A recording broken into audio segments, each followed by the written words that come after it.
Hey, everybody. Welcome to the Daily Objective. And we're going to be talking about politicians that have disappointed us, because if we were to discuss politicians that do not disappoint, it would be a very short episode. Please leave a like on YouTube. Send us your super chats to ask questions or voice your support. Show your support for this magnificent network. And please welcome a guy who, you know him from TV. He is, he's argued with the Keynesians. He's argued with the left and the right. It's Jonathan Hoenig. Even Bill O'Reilly along the way. Great to be with you, Rucka. And on a really, I think, interesting topic now, given what's going on in the UK. Liz Truss has been called by some, the most revolutionary and promising politician in the last 50 years in the United Kingdom, certainly since Thatcher's time. So we've got a lot to talk about because, as you alluded to, we've been burned before, certainly in the objectivist movement. We've been burned many times before, even in recent history. Yeah, that's true. So over the weekend, Razi and Nikos did a impromptu episode about, I shouldn't say impromptu, a unusual weekend episode talking about Liz Truss. And then last night, I hear Yaron Brook talking about how bad Liz was at defending her policy, either to her fellow conservatives or to the general public. So not off to a great start. I'm happy to say I was never really cheerleading for this Liz Truss person. I don't really know who she is. She is not American, and I don't find her relevant for that reason. I'm kind of joking, but also a little bit, Anyway, so you have some thoughts, and you've even got some visual aids. How's yes. Well, I'm definitely visually stimulated, and as you said, trying to put this into context and hopefully into some philosophical terms as well, Rucka. But you're absolutely right. And of course, this is all our own. This is not objectivism. We're all students of objectivism here at the Ayn Rand Center UK, and we're encouraging you to read Ayn Rand, think about some of these modern days issues, given some of the brilliance that she shared with us over the years. So you're right. It seemed like there was so much promise, Rucka, of tax cuts. Now there was new spending, there was subsidies for oil companies, but it seemed like there was a real, I don't say free market, but individualists maybe bent about Prime Minister Truss. And then literally days later, as there was a major outpouring of outcry of tax cuts, then she was, as we understand it here on this side of the pond, forced into caving. And it just made me think of, how many times, as you said, not to be pessimistic about the promise of change in politics, not to be pessimistic about the change and the promise of politicians, because we've even seen that, with Miss Rand's case.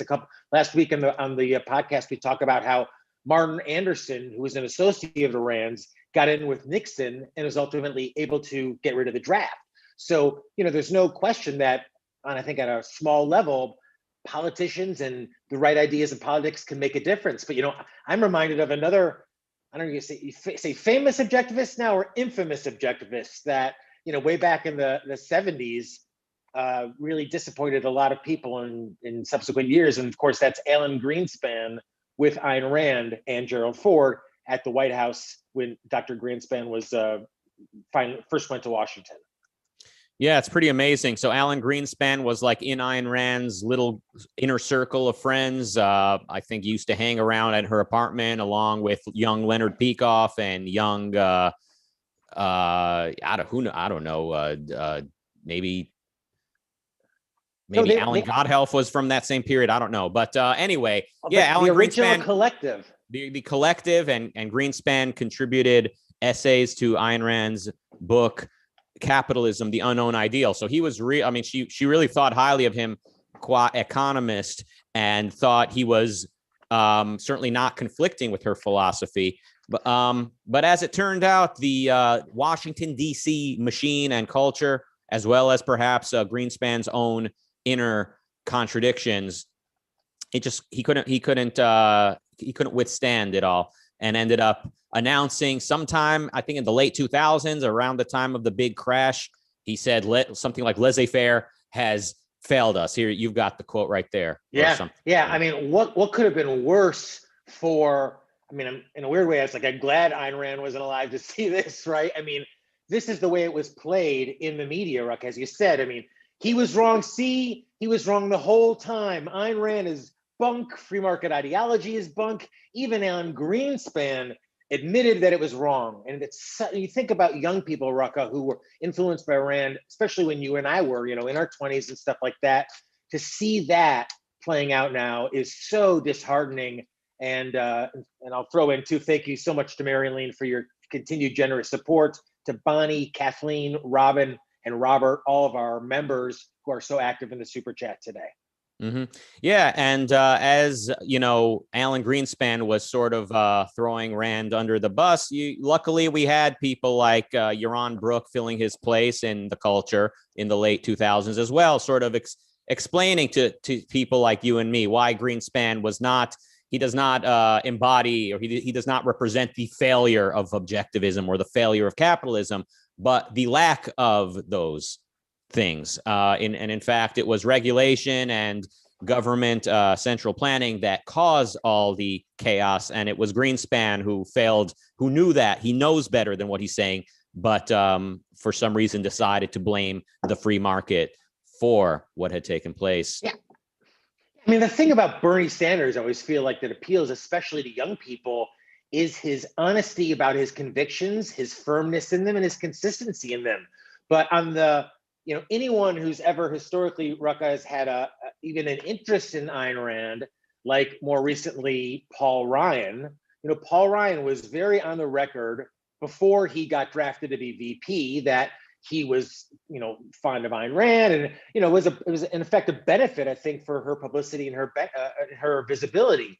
But then, of course, he turned on her very publicly, and he explicitly rejected her ideas. I mean, in 2005, he said, "The reason I got involved in public service, by and large, if I had to credit one person, would be Ayn Rand." That was 2005. By 2012. He said, "I reject her philosophy. It's an atheist philosophy. Ooh, it reduces human interactions down to mere contracts, and it is an antithetical to my worldview." So, yeah, talk about throwing her under the bus. And everything you need to know about the political climate, you can see in Paul Ryan's development. First, during the sort of anti-Obama kind of the so-called Tea Party, where there was all this excitement around free market principles, and people were sort of finding their inner capitalist, talking about how, this is going too far. Obama to them represented socialism and all of that.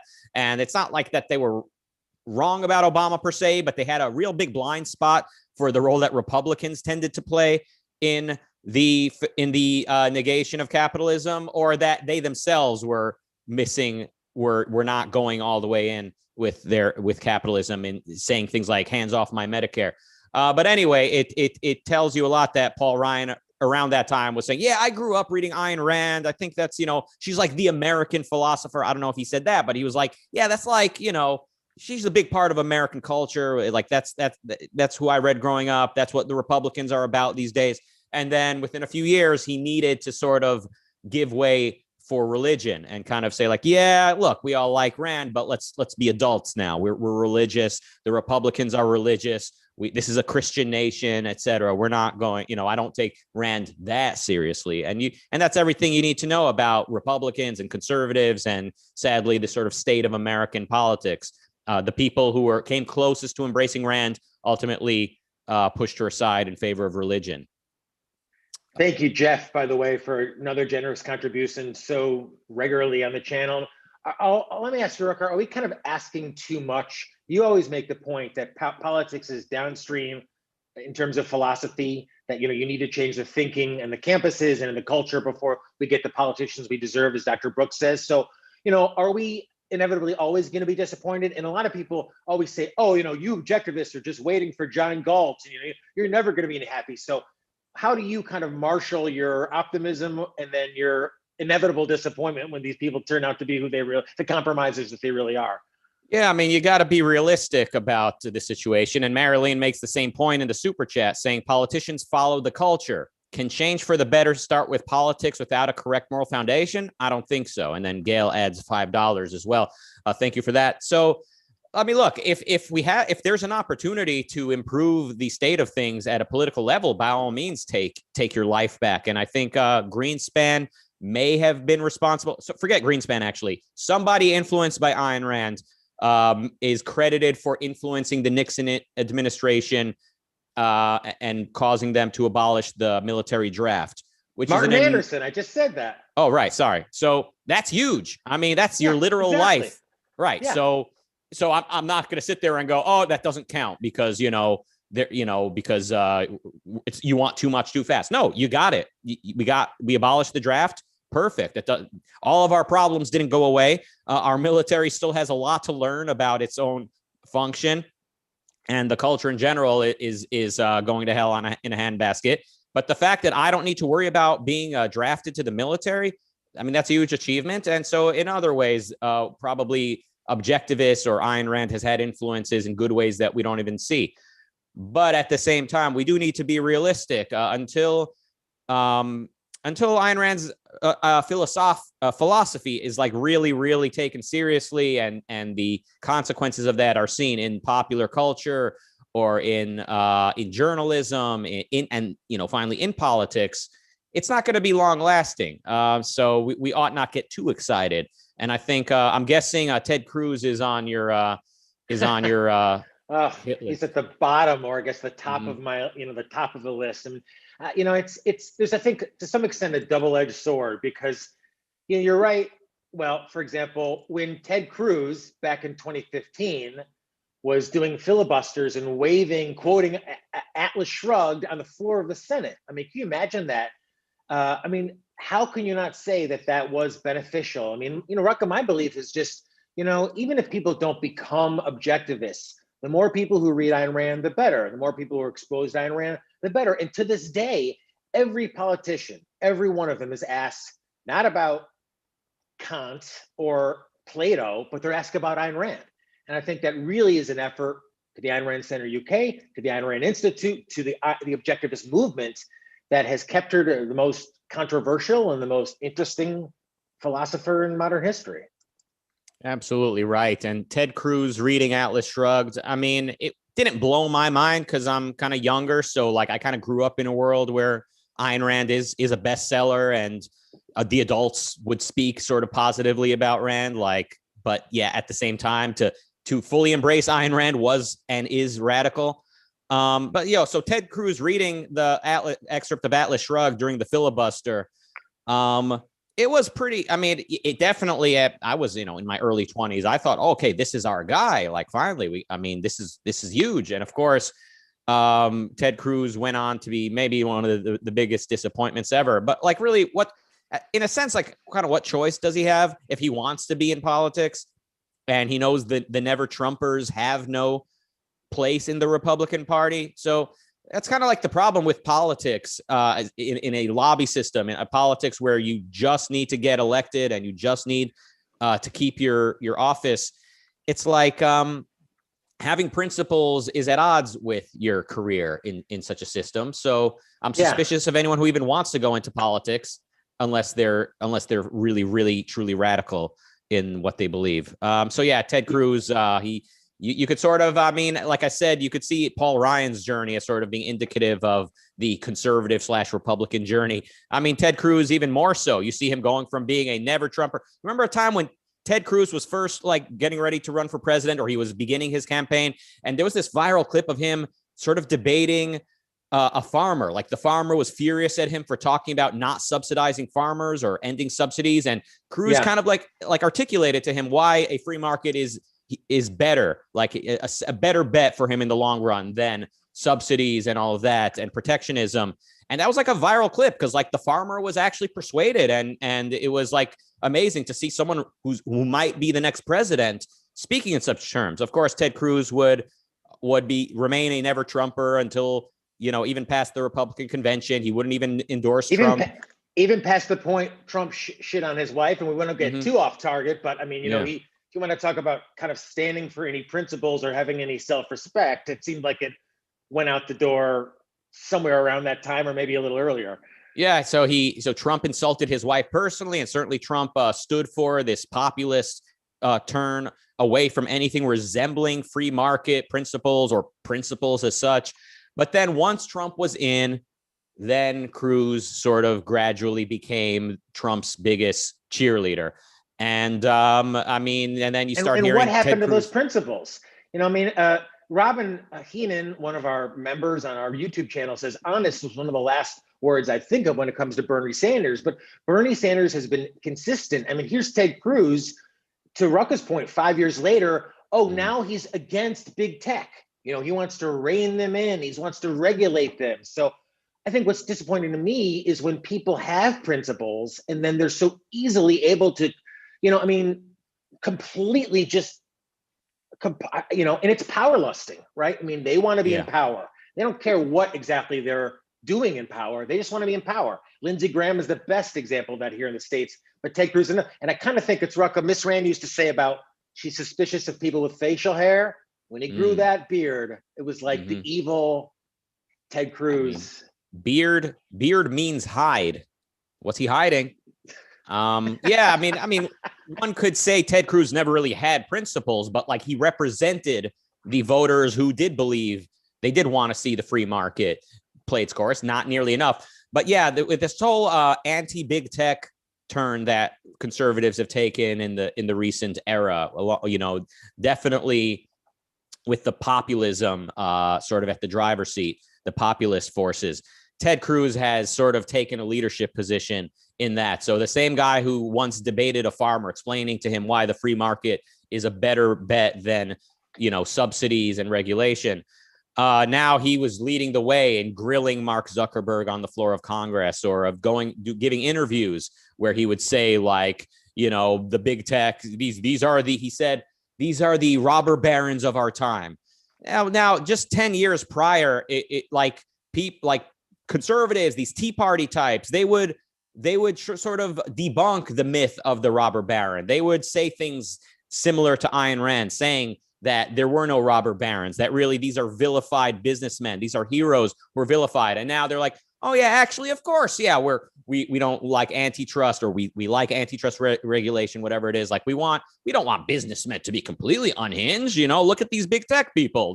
What did Glenn Beck say? This is a disgraceful person. Glenn Beck said they are putting us in digital ghettos, like referring to the Nazis, like alluding, like saying, like similar to how the Nazis put, you know, different peoples into ghettos. Google is putting us into digital ghettos where we cannot communicate outside of this ghetto.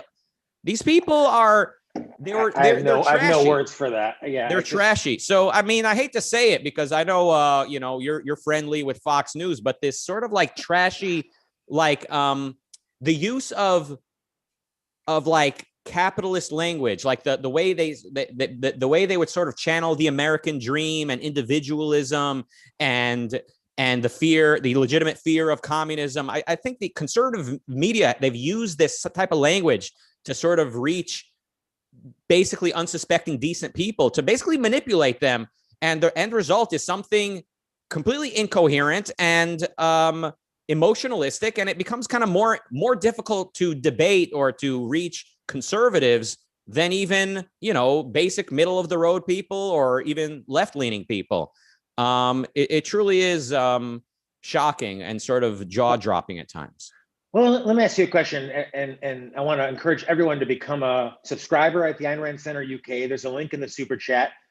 Hit us up with the super chat here today. You've got Rucka Ali, multi award-winning platinum recording artist, and Jonathan Hoenig from Capital's Big Hedge Fund here. You've got the A-list here today. Yeah. What should our opinion be about Prime Minister Truss in jolly old England? I mean, you and I think, are a little bit more skeptical than some of the others on the Ayn Rand Center UK team are. I mean, what can we do, even as people here in the States, to try to maybe point her or her followers in the right direction, give them the tools, hopefully they need, to make some of the arguments for a freer economy, a freer market, and a freer individual?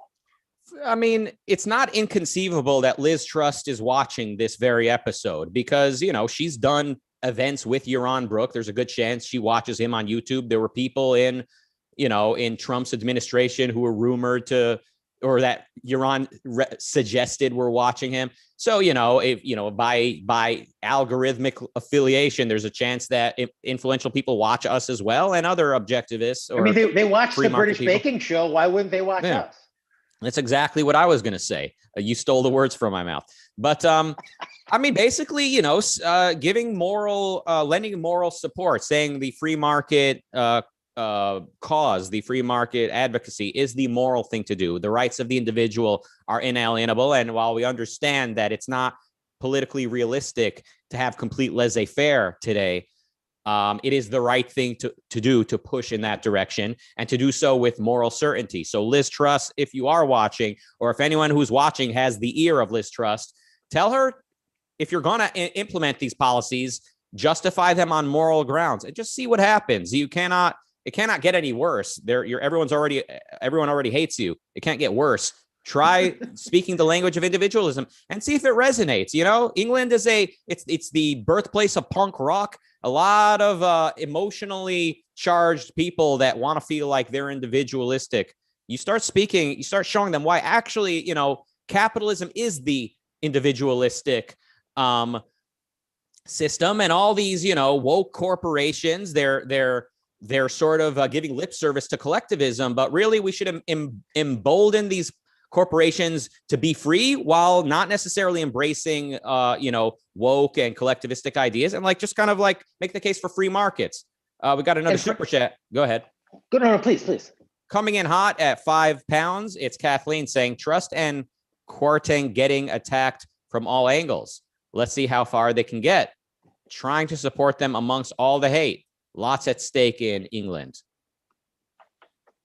Yeah. And your point, Rucka, and I think the objectivist point in the sense of looking at things from that moral perspective. I was really at the start of the Tea Party movement in America.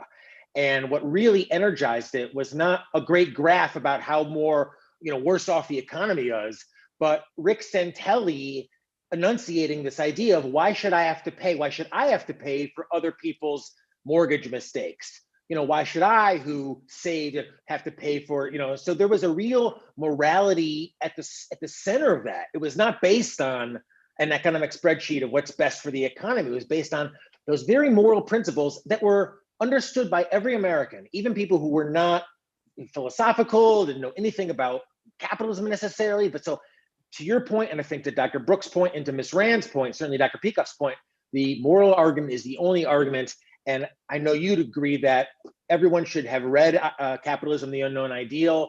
It's easy to read. There's just short essays. They cover a whole range of issues, including the morality of capitalism. And this is just one of Rand's great masterpieces that everyone should have read at this point. Yeah. And even as I'm saying, politicians should speak the language of morality. It's yeah, they should. But then, of course, we have all these charlatans coming along and sort of trying to capture that sentiment and use it to sell a cheap product. And here again, we've got the fate of the Tea Party and all these other kooks. So look, at the end of the day, it is going to be a philosophical revolution that brings about any sustainable change. It needs to be an ethical revolution. And on our thumbnail, we've got Bibi Netanyahu, the Israeli.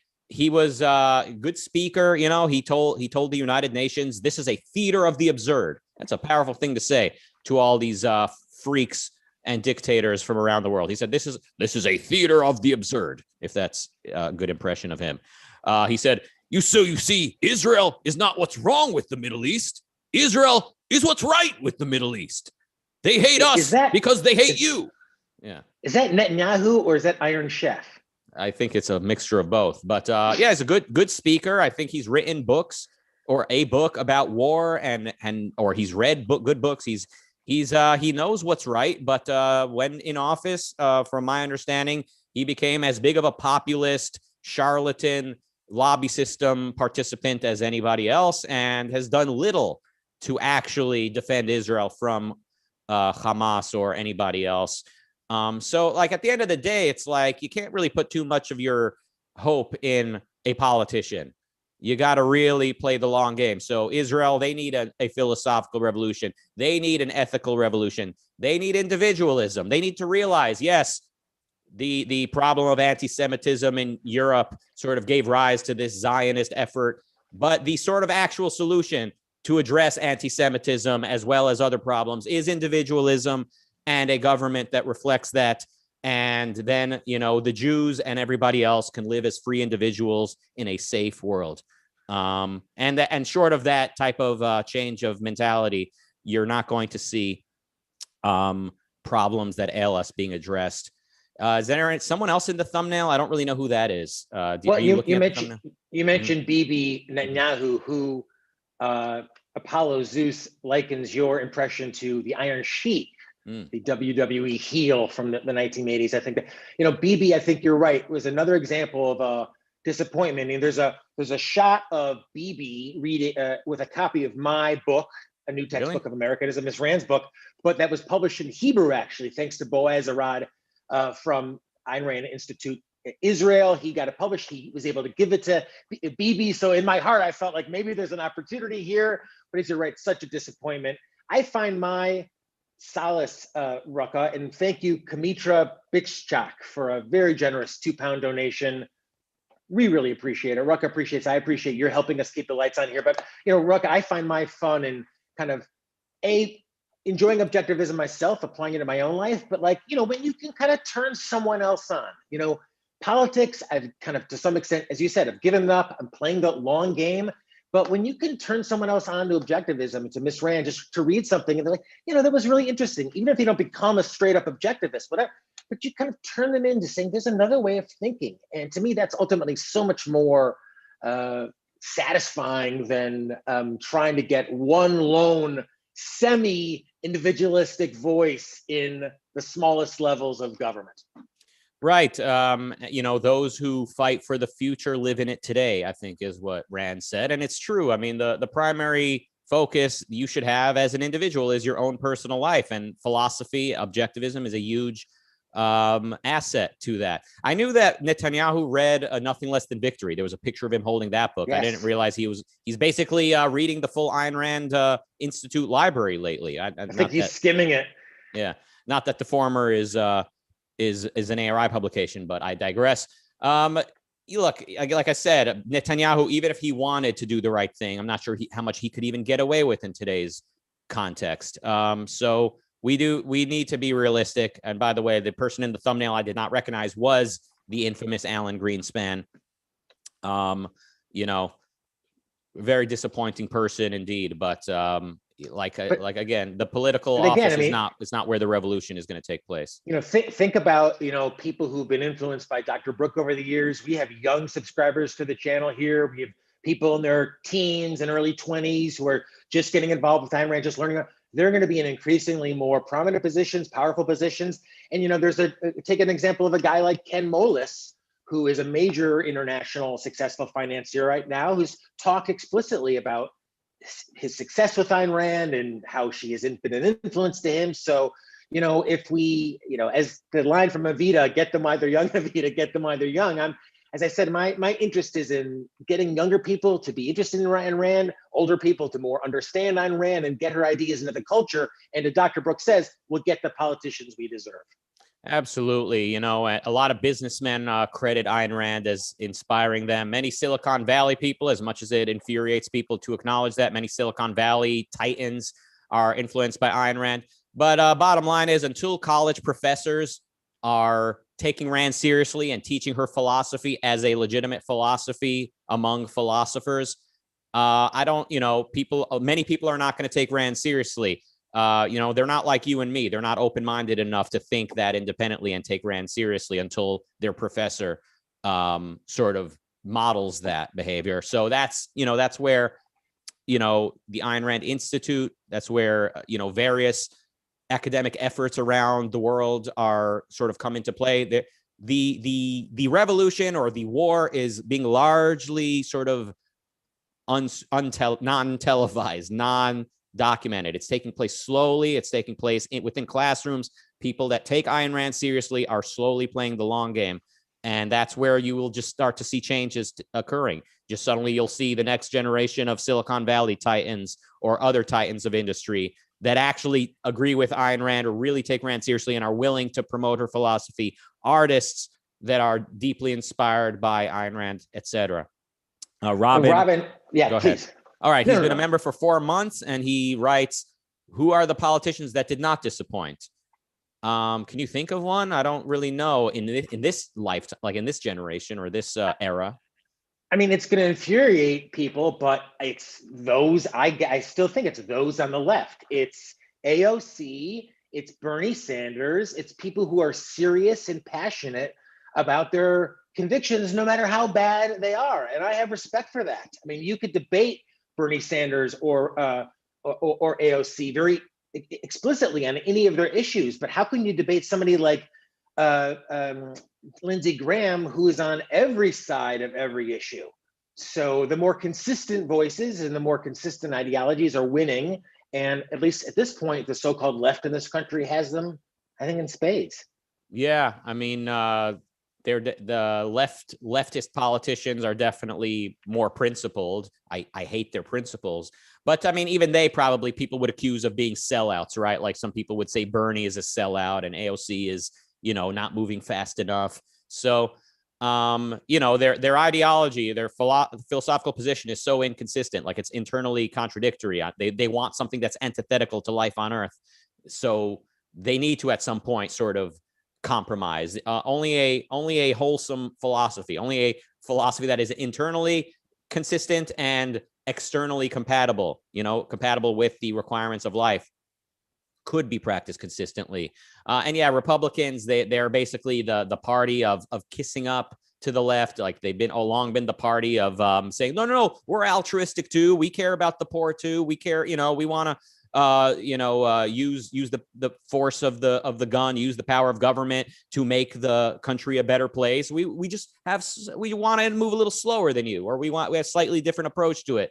And then in recent times, this populist craze is just like gloatingly unprincipled, just gloatingly motivated by a negative. We hate the left. We hate political correctness. We hate, AOC so much that we just want to see her screech with rage, even if the whole country ends up falling apart. Phil coming in hot with 10 pounds says, Johnson lied about liking Ayn Rand and laissez-faire. Does he mean Boris or LBJ in America? Which Johnson? Maybe Sure, Boris. it's Boris. Okay. He goes on, other than being narcissistic status, why do so many mention Ayn Rand? There's a good question. Are you waiting for me to answer it, or do you have a thought? I can try. Go for it. Well, so Ayn Rand is a hugely impactful author. Her books, many people have read and been moved by. And yeah, like not everyone who read Rand, most people that read Rand do not then proceed to learn everything that she wrote and want to understand her philosophy. Most people, they kind of put her on the shelf among other authors, and they, if the opportunity arises, they'll mention Rand as like someone who impacted them. I think Hillary Clinton at one point in the 90s said that Ayn Rand was in some way impacted her positively. Brad Pitt and Angelina Jolie, I've heard, wanted to play John Galt or Howard Rourke and Dominique or maybe Dagny yeah. John Galt. And again, yeah, people are good at compartmentalizing. They're good at believing various things that conflict with one another, and that's kind of part of the philosophical battle. The battle, right? Read Ayn Rand's philosophy. Who needs it? It's philosophy as such that she's making the pitch for. She's saying, I'm confident that if you take philosophy seriously, then you'll see that my philosophy is the best one. So that's one aspect of it. Another is, on more of a cynical level, it's charlatans. It's people like the Tea Party politicians who turned out to be full of it, or maybe they believed what they said at the time. Either way, they're playing to the everyman. This Fox News sort of dangling of Ayn Rand in front of old people who were inspired by Rand, and they don't really understand they're being manipulated.